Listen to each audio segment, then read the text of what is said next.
Good day. My name is Charles Lee. I'm an educator writer. 영어 교육 전문가 저술가 찰스 리입니다. 오늘은 파닉스 공부 방법에 대해서 한번 이야기를 해보겠습니다. 우리가 생각할 때 이건 나쁜 교육 방법인데? 근데 이제 그런 방법이 결코 나쁜 교육 방법이 아니다는 것에 대해서 이야기를 해보겠습니다. 자, 우리가 파닉스를 배우는데 파닉스를 안 배워도 된다는 사람도 있어요. 또 안 배우는 그 국가들도 있고, 영어가 자기들 모국어인 경우에 안 배우기도 하고 배우기도 하고, 또 뭐 시대에 따라서 배우는 게 좋다 안 배우는 게 좋다 왈가왈부기도 하는데, 그 한국 사람 경우는 배우는 게 좋습니다. 배우면은 쉽게 단어를 읽을 수가 있어요. 그런데 우리나라에 지금 영어 교육이 초등학교부터 시작하는데, 초등학교 3학년부터 시작하는데 4학년부터는 영어 단어를 발음을 하는 것을 배우고 있는데, 이 4학년이 넘어가면은 5학년부터는 좀 이제 문장을 읽는 거가 이제 나오기 때문에 4학년 때 이 단어를 읽는 것을 깨우치지 못하면은 5학년이나 6학년 되면은 영어에 흥미를 잃고 영어를 자포자기할 수가 있습니다. 그러니 절대로 이 4학년 때 그것을 읽는 법을 거의 다 끝내놓지 않으면은 5학년, 6학년 되면은 여러분 자녀들 또는 여러분이 가르치는 학생들이 영어에 흥미를 잃고 자포자기를 할 수 있어요. 절대로 이렇게 해서는 안 됩니다. 그러니까 지금 초등학교 4학년 경우에 그 학교에서 가르치는 파닉스 교육 시간만 가지고는 파닉스를 깨우치 아주 힘들어요. 그러니까 집에서 가르치든지, 그렇지 않으면 파닉스만 따로 배우는 학원들이 있어요. 그런 학원들에서 배우든지 학습지로 배우든지 해서 꼭 깨우쳐야 됩니다. 읽기가 안 되는데 그걸 가지고 오답 정리 백날 해봤자 점수 안 올라갑니다. 점수 안 올라가요. 오답 정리 읽기가 안 되는데 무슨 오답 정리가 됩니까? 읽기가 안 되면은 들어가지고 읽고 대답하는 문제를 할지, 읽고 대답하는 문제 읽기가 안 되면은 점수 절대로 맞을 수 없습니다. 찍기지, 찍기. 여튼 그러니까 상위 때 해야 되는데, 우리나라에서 지금 파닉스를 가르치는 방법은 두 가지입니다. 선진국에 영어 모국인 나라에서 가르치는 파닉스 가르치는 방법은 똑같아요. 가르치는 방법은 비슷한 단어들을 나열해놓고 비슷한 음가가 나오는 것들이 연습을 계속하는 거예요.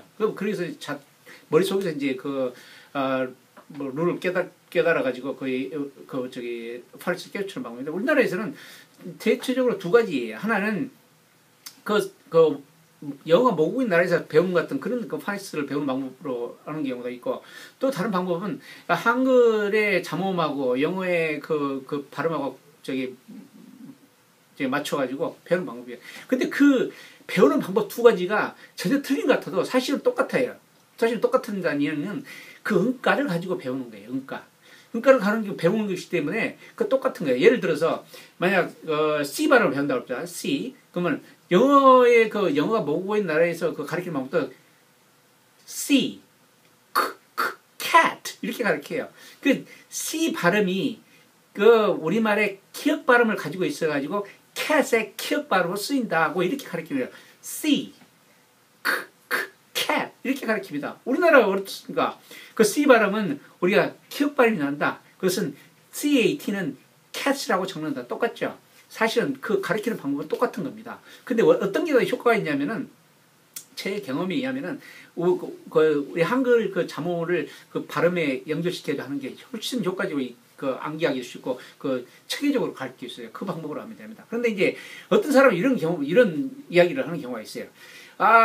우리 한글을 적어놓고 발음을 하는 거하고, 영어 원어민들이 발음하는 거가 틀리는데, 적어놓고 하면은 엉뚱하게 발음하게 되지 않느냐. 그런데 그런 염려를 할 필요 없습니다.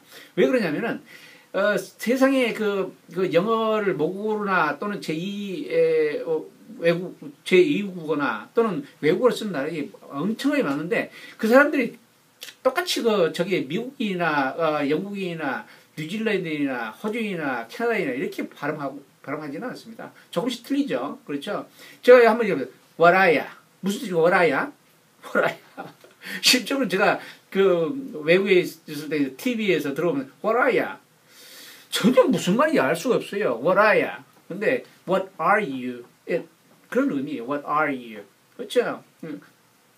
그러니까 조금씩 그 틀린 것을 자기들은 사투리라고 그러고 이제 그렇게 해서 하긴 하는데 여하튼 전혀 그 암기를 해가지고 그것을 자기가 그걸 습득하는 데에서는 한글로 적어가지고 하는 것을 따라갈 수가 없습니다. 자, 그래 그게 꼭 발음이 똑같지는 않다라도 비슷하게 나면은 자기가 그 모국어의 발음을 나중에 그 교정해 나가면 돼요. 교정해 나가면 되기 때문에 전혀 그 나쁜 방법은 아닙니다. 한글로 적어가지고 하는 것이 전혀 나쁜 방법이 아닌데 그런 방법을 쓰면은 쉽게 그 머리에 그 기억을 할 수가 있기 때문에 그 상당히 좋은 방법으로 생각합니다. 그런 방법으로 하시면은 파니스를 쉽게 습득할 수 있습니다. 꼭 4학년 그때를 넘어가시면은 아이들이 너무나 스트레스 받습니다. 영어 단어를 못 읽으면 스트레스 많이 받습니다. 자, 그렇게 하지 마시고 4학년 때 꼭 끝내도록 하시고 부족한 시간은 집에서 또는 학원을 보내서 그 뭐 부모나 또 형 동생들이 형이나 누나들이 돌봐줘가지고 꼭 끝내도록 하시기 바랍니다. 자, 파니스 공부법에 대해서 이야기를 해봤습니다. 감사합니다. 또 뵙겠습니다.